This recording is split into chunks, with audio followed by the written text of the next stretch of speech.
할렐루야. 우리나라 역사 발전의 딜레마는 과거를 제대로 청산하지 못한 것입니다.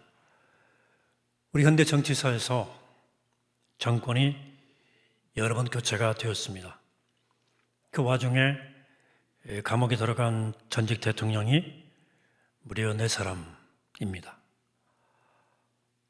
비극이죠. 모두 과거 청산을 위한 것이었습니다. 그러나 그럼에도 불구하고 과거가 제대로 청산된 것 같지는 않습니다. 과거의 청산이란 궁극적으로 청산을 통해서 화해에 이르는 것입니다. 화해는 진정한 사죄와 진정한 용서가 있을 때 가능한 일입니다. 우리에게는 진정한 사죄도 진정한 용서도 없었습니다. 그래 그동안 수많은 사람들이 정치인들이 감옥에 들어갔지만 우리 역사는 여전히 혼란스럽고 크게 달라진 것도 없고 소리만 요란하다 생각합니다. 청산을 통해서 진짜 화해에 이르지 못한 사회라 생각합니다. 나라는 물론 우리 시대의 모든 사람들이 필요한 선물이 있다면 그것은 바로 진실과 그리고 용서와 화해일 것입니다. 서로 용서하지 못하고 용서받지 못하면 한 걸음도 내일 향해서 나아갈 수가 없습니다. 보복의 대물림만 존재하는 사회가 됩니다. 저는 우리 시대에 수많은 우울증이나 정신질환, 이 과거를 용서하지 못한 데서 왔다고 저는 생각합니다. 과거를 용서하지 못하고 자기를 용서하지 못하고 나에게 상처를 준 사람을 용서하지 못하기 때문에 병이 생기는 거죠. 여러분, 그러나 우리의 시간에는 과거만 있는 것은 아닙니다. 분명 현재가 있고 우리의 미래가 있습니다. 근데 용서하지 못하고 용서받지 못하면 아무리 시간이 흘러도 우리는 내일을 향해서 나아갈 수가 없습니다. 봄, 여름, 가을, 겨울이 지나가지만 그 사람은 항상 겨울인 것입니다. 성서를 보면 요셉이야말로 과거를 청산하라고 평생을 보낼 수밖에 없었던 인물이기도 합니다. 그냥 단순히 불안한 환경이 아니고요. 정도가 아니고요. 형들에게 미움을 받아서 노예로 외국에 팔려간 사람입니다. 젊은 시절을 다 허비, 노예 생활로 보냈습니다. 그것도 단순한 노예 생활이 아니었습니다. 억울한 누명을 뒤집어 쓰고 감옥에 들어가서 죄수들의 노예로 살았습니다. 여러분, 보통 노예도 인격적인 대우를 받지 못하는데 감옥 안에 있는 죄수들을 수발드는 노예가 무슨 인권이 있고 사람 취급을 받았겠습니까? 요셉이 이렇게 불행해졌던 이유가 어디 있습니까? 형들 때문이죠. 아니 어쩌면 아버지 때문인지도 모르겠습니다. 아버지가 안을 열어 두는 바람에 배다른 형제가 생겨서 서로 시샘이 나서 미움받았으니까 하는 말이죠. 그런 요셉은 결코 과거에 살지 않았습니다. 그리고 형들의 모든 잘못을 깨끗하게 용서했습니다. 형들이 그 죄에 직면하니까. 그래 그는 미래를 열어갔습니다. 요셉이 자기를 미워하고 죽이려고 했던 형제들에게 계속 원한을 품고 있었다면 그 과거가 족쇄가 되어서 그의 비전도 그의 미래도 그의 약속의 말씀도 다 사라져버렸을 것입니다. 아버지 야곱이 죽은 후에 형들은 요셉이 과거의 일로 자기들에게 보복할까 두려워서 사람을 보내서 화해를 청했습니다. 그 당시만 해도 아버지가 살아있는 동안에는 형제 사이에 복수하는 일은 절제했던 것 같습니다. 그러나 아버지의 장례가 끝나면 그때부터 피비린내 나는 싸움이 시작되곤 했습니다. 사사기에 등장하는 기드온 있지 않습니까? 70명의 아들과 첩의 아들이 있었습니다. 아비멜렉이죠. 근데 아비멜렉이 본체 아들들에게 서름을 많이 당했던 것 같습니다. 그래서 아버지 기드온이 죽을 때까지 가만히 참고 기다렸다가 마침내 아버지가 죽고 난 다음에 하루 날 잡아서 70명을 도륙하는 피바람을 불러일으켰지 않습니까? 그래서 야곱이 죽은 다음에 형제들이 겁이 난 거예요. 요셉에게 자기를 용서해달라고 간청을 한 겁니다. 요셉은 이민을 용서를 했는데 형들 입장에서는 아직도 그 일이 정리가 안 된 거죠. 요셉은 과거를 청산을 했는데 형들은 아직도 과거에 사로잡혀 있었던 것입니다. 이들은 지난 30년 동안 한 걸음도 앞으로 나아가지 못하고 있었던 것입니다. 30년 전에 그 일에 발목이 잡힌 나머지 이토록 세월이 흘러서 자식 다 태어나고 손자까지 태어나는 그 시점에도 여전히 과거에 머물러 있었습니다. 그래서 요셉은 형들의 말을 듣고 눈물이 흘려서 울었다는 거죠. 같은 집에 살고 있었고 동시대를 살고 있었지만 형들과 자기 사이에 30년의 격차가 그대로 있는 거예요. 그래 요셉이 형들에게 간곡하게 위로하고 격려하죠. 물론 요셉이 야곱 아버지 죽은 다음에 형들 다 불러놓고 과거 청산 청문회 열 수도 있었을 것입니다. 12아들 가운데서 털어서 먼지 안 나는 사람은 한 명도 없었거든요. 털어보자. 그러나 그는 결코 형들에게 개인적으로 보복하지 않았습니다. 그들을 용서했고 그리고 과거를 청산했어요. 자, 위대한 족장 시대가 끝나는 창세기 말미에서 이스라엘이 하나님의 나라로 성장해 가는 데 있어서 가장 무서운 걸림돌은 무엇이었느냐면 30년 전의 원한 관계였습니다. 그리고 요셉은 과감하게 그 형제들을 용서함으로써 그들과 함께 하나님 나라 건설을 향한 새로운 대장정에 나섭니다. 이것이 바로 창세기의 결론입니다. 오늘 본문 이야기 이렇게 시작되죠. 다시 한번 아까 잘 읽으셨지만 다시 한번 제가 보겠습니다. 15절부터 요셉의 형제들이 그들의 아버지가 죽었음을 보고 말하되 요셉이 혹시 우리를 미워하여 우리가 그에게 행한 모든 악을 다 갚지나 아니할까 하고 두려워하는 거죠. 요셉의 말을 전하여 이르되 당신의 아버지가 돌아가시기 전에 말 전하라는 거죠. 명령하여 이르기를 너희는 이같이 요셉에게 이르라. 너희 형들이 내게 악을 행하였을지라도 이제 바라건대 그들의 허물과 죄를 용서하라 하셨나니 아버지가 그랬다는 말이에요. 당신의 아버지 하나님의 종들인 우리 죄를 이제 용서하소서 하며 요셉이 그들이 그에게 하는 말을 들을 때 울었더라. 형들은 요셉이 가만히 있는 것 용서한 건 아니다 생각한 거죠. 아버지 죽으면 피바람 분다. 화해를 청했습니다. 그 긴 세월 한 발짝도 앞으로 못 나온 거예요. 30년 전이에요. 이유가 뭡니까? 과거에 지은 죄가 발목을 딱 잡고 늘어졌기 때문입니다. 여러분, 사람의 과거는 사라지지 않습니다. 잠재의식 속에 다 남아 있습니다. 의식적으로는 깨닫지 못한다 하더라도 그 사람의 감정이나 마음의 상처를 통해서 그대로 트라우마처럼 살아있는 거죠. 트라우마죠. 그래서 자기는 의식하지 못하는데 왠지 갑자기 어느 수시로 마음이 불안해질 때가 있어요. 야곱은 앞에 12아들들을 다 축복했죠. 지난주 요셉의 축복 배운 것처럼 이제 그들이 해야 할 일은 개인 하나하나가 아니라 하나님의 나라의 구성원으로서 믿음의 삶을 살아나가야 되는 거예요. 그런데도 그들은 30년 전에 죄지은 죄 때문에 한 발짝도 나아가지 못하고 있었습니다. 요셉은 이미 그들을 용서했잖아요. 그 원한을 하나님 앞에 다 청산했잖아요.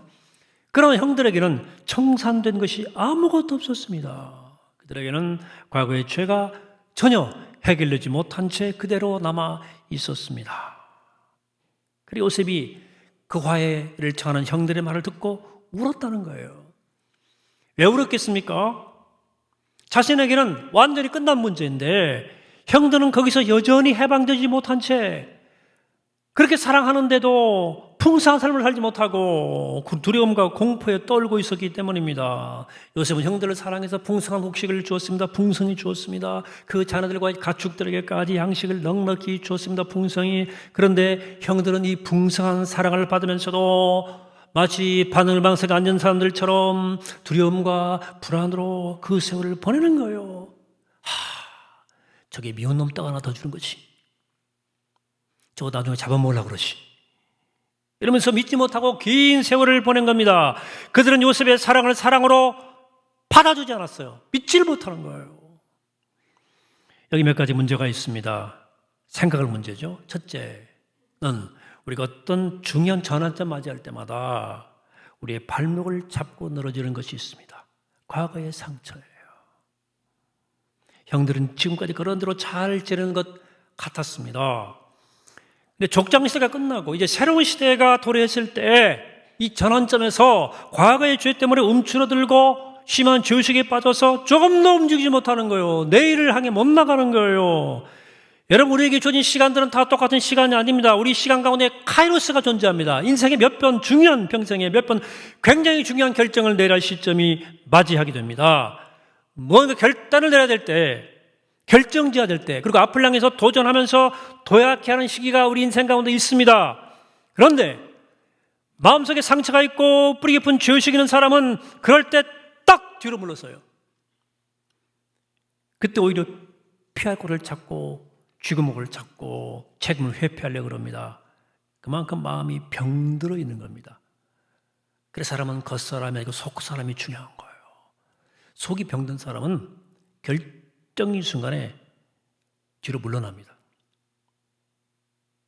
위기 때 책임을 회피합니다. 반면에 속이 건강한 사람은 위기 순간에 와도 그렇게 긍정적입니다. 닭이 다 죽게 생겼는데 굶어 죽게 생겼어도 합리적이고 긍정적으로 사고합니다. 그러니까 인간이 똑똑하다고 위기를 극복하는 게 아닙니다. 영혼이 건강해야, 자아가 치유되어야 위기를 극복할 수 있는 거예요. 여러분, 노예 정신 가지고 위기 극복할 수 있겠습니까? 노예는 책임질 수 없는 인간이, 책임질 줄 모르는 인간이에요. 하나님께서는 이스라엘 백성들을 애굽에서 이끌어내신 다음에 해변길로 인도하지 않았거든요. 그 직선거리거든요. 그 길로 가면 일주일 만에 바로 가나안 땅 가는데도 그 길로 이끌지 않았어요. 왜? 그 길에는 적들이 있거든. 전쟁이 오거든요. 그 길 가면. 그래서 노예 출신인 그들이 전쟁이 기다리고 있는 그 해변길로 가게 할 경우 전쟁 시작되기 전에 다 오리무중 도망칠 것을 아셨기 때문입니다. 노예들이거든요. 전쟁 못 치릅니다. 맞서지 못해요. 문제 앞에. 그들의 속사람이 더 강해졌어야 됐습니다. 우리가 하나님께로 나오는 이유가 뭡니까? 하나님께 나와야 내 내면의 모습이 보이기 때문입니다. 하나님께 나와야 비로소 내 속이 병든 것이 보이고 고침받을 수 있어요. 속사람이 그래야 강건할 수 있습니다. 자, 둘째 생각할 수 있는 것은 마음속에는 상처가 치료되지 않으면 아무리 사랑을 받아도 아무 쓸모가 없다는 거예요. 요즘은 그들은 형들을 정말로 그 자식들과 함께 정말로 사랑했습니다. 필요를 다 채워주었고요. 조금도 섭섭하지 않도록 모든 편의를 다 제공해 주었습니다. 그러나 형들은 그런 사랑을 받으면서도 늘 녀석의 보복이 두려워가지고 불안해요. 매일이 불안한 거야. 그래서 요셉이 운 거예요. 얼마나 형들을 사랑했습니까? 얼마나 진심으로 사랑의 공급을 해 주었습니까? 그런데 과거가 청산이 안 되니까 이 풍성한 생활 가운데서도 그 풍성함을 못 누리는 거예요, 형들이. 억수같이 소나기가 내려도 장독대에 뚜껑을 딱 덮어놓으면 빗물은 절대 고이지 않는 법이거든요. 이처럼 형들이 마음이 닫혀 있으니까 아무리 풍성한 삶이 공급되어도 풍성한 줄 모르고 요새 눈치만 보는 거예요. 우리도 하나님 인도하심을 따라 가면서도 얼마나 많이 불안해하십니까? 저도 그러니까 하나님께서 그렇게 사랑의 손길로 나의 삶을 인도해 주셨고 은혜를 부어주셨는데도 갑자기 마음이 불안해지고 밤에 잠도 안 오고 안절부절하는 거예요. 그럴 때 얼마나 많습니까? 그래서 저는 저 역시 아직까지도 제 안에 상처가 다 치료 안 됐다는 것을 깨달을 때가 참 많습니다. 왜? 하나님께서 사랑으로 인도하신다는 것을 그렇게 잘하면서도 결과가 조금만 안 나오거나 늦게 나타나면 금방 화가 나는 거예요. 며칠만 기다리면 영광스러운 결과가 나타나고 은혜의 해가 비칠 텐데 그걸 못 참아가지고 이것을 의심하고 불안할 때가 얼마나 많은지 모릅니다. 병이지. 하나님께서는 그런 우리 모습을 보시고 우신다고요. 우셔. 우리가 얼마나 믿음이 없고 약한지 하나님이 조금만 늦게 응답하셔도 자기 화를 못 이기고 막 안절부절하지 못하고 가만히를 못해서 가만히를. 맞아, 병든 야생 물고기 아시죠? 또 병든 새를 치료하려고 하면 미친 듯이 몸부림치거든요. 막 파득거리면서 어느 오리는 화살 맞고 막 그냥 계속 돌아다니더라고. 뽑아주려고 못 뽑게 겁먹고. 일종의 영적 자폐아 증세라고 할 수 있습니다. 자폐아는 아무리 사랑한다고 해도 알아듣지를 못합니다. 사랑해서 안아주려고 그러면 겁먹고 막 소리 꽥꽥 질러요. 다른 사람에게 안기면 죽는 줄 알아요. 이게 우리 영적 현주소라 그 말입니다. 안에는 상처가 다 치료되지 않으니까 아무리 사랑을 받아도 소용이 없는 거예요. 마음을 딱 닫고 있으니까 아무리 공급을 받아도 이 삶이 풍성해지질 않는 거예요. 맨날 가난해 그렇게 인생이 고단하고 우울하고. 셋째, 요셉의 형들은 이 문제를 놓고 서로 의논한 끝에 요셉을 직접 찾아가서 용서를 빌자.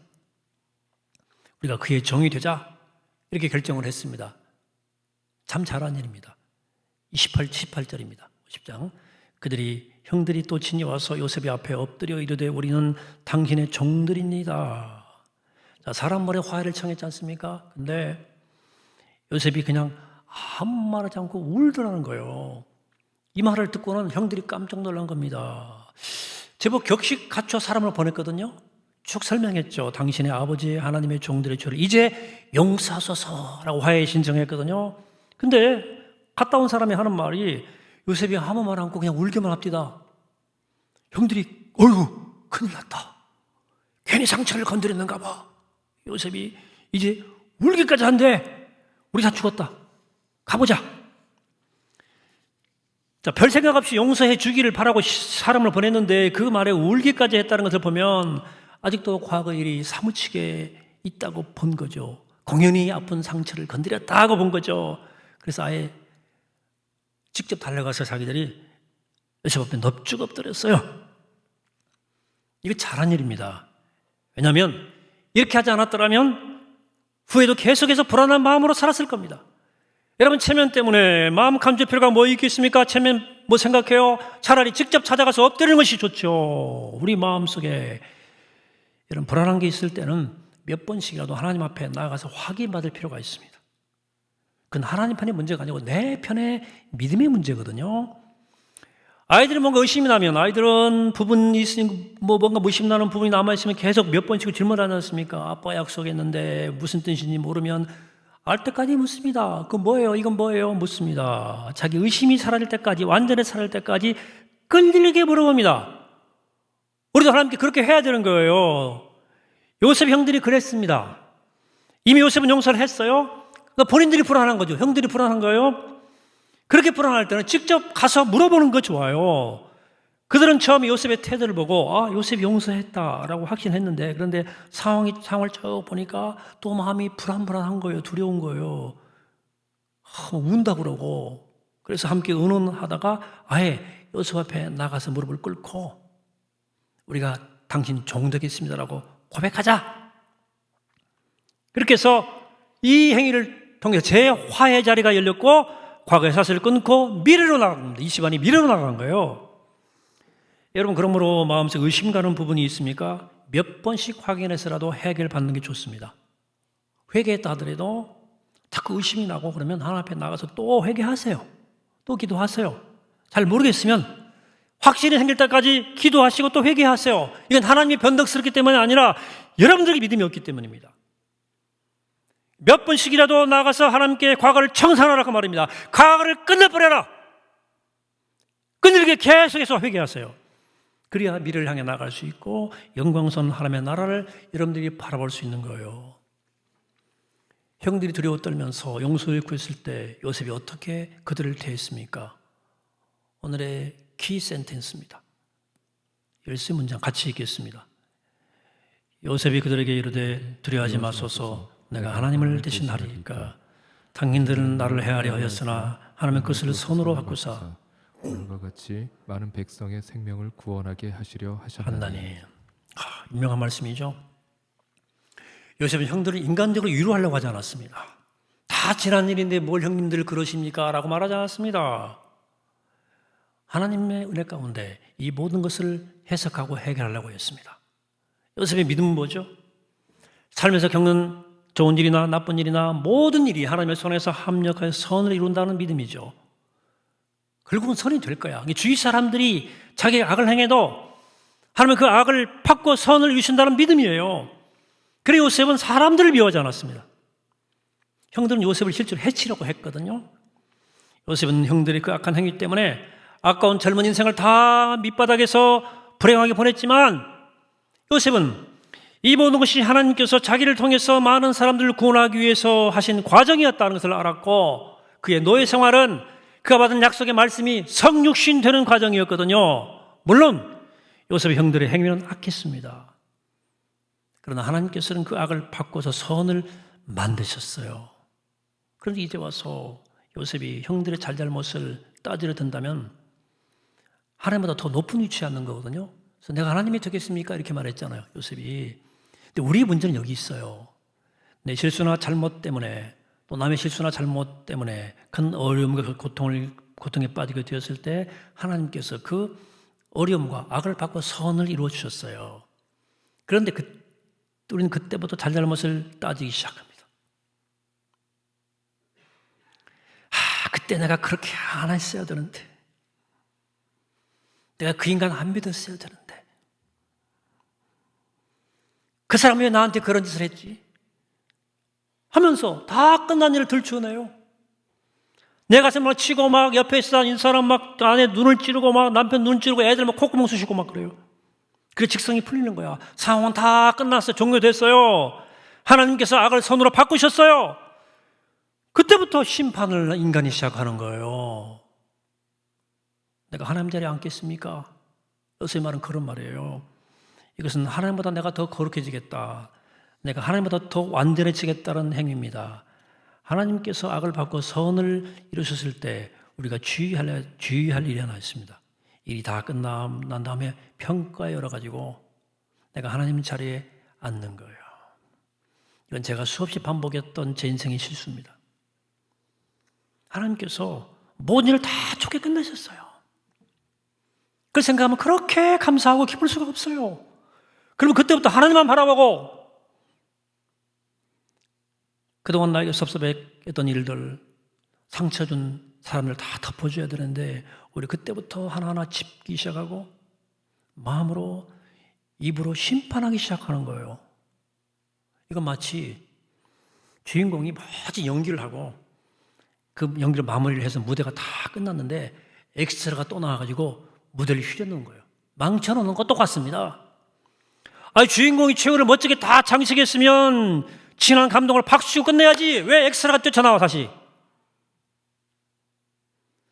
자기가 그 상황이 주인공은 아니거든요. 하나님이 하셨거든요. 여러분, 내가 아무리 실수하고 잘못해도 그걸 바꿔 선을 이루시는 것은 인간의 실수와 악을 바꿔서 엄청난 구원을 이루시는 것이야말로 하나님의 능력이고 하나님이 찬양받으실, 영원토록 찬양받으실 이유예요. 여러분, 이 세상에서는 악을 바꿔서 선을 만들 존재는 없습니다. 오직 하나님만 할 수 있는 일이에요. 하나님 모르는 사람도 전화위복이라는 말을 가끔 쓰지 않습니까? 글로 간접적으로나마 하나님의 간섭하심을 느낀 거죠. 그러나 하나님께서 간섭하지 않으면 전화위복은 절대로 일어나지 않습니다. 악은 항상 악으로 남아있는 거예요. 그 악이 하나님 손에 붙잡혀야지. 그러니까 하나님의 능력으로 악을 선으로 뒤집어 놓으셨다면 그때부터는 우리는 주님만 바라봐야 됩니다. 입 다물고 침묵 가운데 주님만 바라봐야 돼요. 이 세상에는 사람의 이론대로 되지 않은 일이 많습니다. 사람 보기에 분명히 잘못된 것인데 악인데 하나님의 선으로 바꿔놓으실 때는 먼 이론과 토론도 아무것도 필요하지 않습니다. 그냥 입을 다물고 조용히 하나님이 행하신 위대한 일을 묵상해야 되는 겁니다. 욥기의 결론이 뭡니까? 욥기가 마지막에 뭐라고 말합니까? 욥기 우리가 욥기 묵상하지만 내가 입으로 손을 가리고 다시는 하나님 앞에서 말하지 않겠다는 거 아닙니까? 그동안 계속 수없이 말했거든요. 결론 부분에 가서 내가 이제는 입 다물고 말하지 않겠습니다. 오늘 요셉 이야기 마지막 시간입니다. 사랑하는 여러분, 요셉 이야기 끝, 창세기의 마지막 이전 족장 시대가 끝내고 하나님 나라를 이루어지는 데 있어서 가장 중요한 기초가 무엇이었습니까? 요셉의 용서였습니다. 십자가였습니다. 그러므로 우리 인생의 대미를 장식하고 인생의 마지막 대미를 장식하고 새로운 역사 시작을 알리는 신호는 용서입니다. 여러분들이 제할 십자가입니다. 나라나 교회나 개인이나 마찬가지입니다. 우리 안에는 죄와 장차와 원망이 청산되지 않으면 우리 민족이나 교회나 개인이나 한 발짝도 앞으로 나갈 수 없을 것입니다. 우리는 다시 한번 하나님 앞에 나와 우리의 믿음 모습을 고백하고 과거에 지은 나의 죄와 상처가 아직도 나를 발목 잡고 있다는 사실을 하나님께 뚜렷이 고백해야 됩니다. 그리고 그동안 하나님께서 그렇게 풍성한 은혜를 주셨지만 내가 너무나 마음을 닫고 여전히 이렇게 가난하게 살았다는 사실을 하나님께 고백해 하셔야 됩니다. 여러분, 용서받고 용서하고 치유받아야 미래가 열립니다. 잘 들으십시오. 그 전에 새로운 미래는 없습니다. 정료주일 고난주간 시작됩니다. 바라기는 우리 마음속에는 그 부끄러움과 죄가 예수 그리스도의 피로 씻겨져서 용서받고 용서함으로 우리 모두 눈부시게 건강한 모습 회복하게 되기를 축복합니다. 용서 화해 새 역사를 통해서 내일 향해서 나가시기를 축복합니다. 이번 주간 이 은혜와 축복이 우리 모두에게 함께하게 되기를 이 시간 주 이름으로 간절히 축원합니다. 쓰겠습니다. 걸어가신 하나님, 족장시대 말미 요셉 인생의 대미를 마무리하면서 하나님 나라 새로운 역사가 시작되고 새로운 역사의 신호가 울려 퍼질 때 그 중심에 요셉이 고백이 있었으며 이 집안에 화해가 있었으며 대용서가 있었습니다. 하나님 나라나 개인이나 교회나 하나님 은혜 안에서 우리 모든 과거의 죄를 떨쳐버리고 용서받고 용서하며 치유받아 새로운 미래에 나갈 수 있도록 축복하시고 이 거룩한 계절에 우리 모든 수치와 부끄러움 우리의 죄 그리스도의 피로 씻겨지고 눈부시게 회복되어서 주 영광을 내 나가는 복된 주의 자들로 축복하여 주시고 인도하여 주옵소서. 감사드리옵고 예수 그리스도 이름으로 기도하옵나이다. 아멘.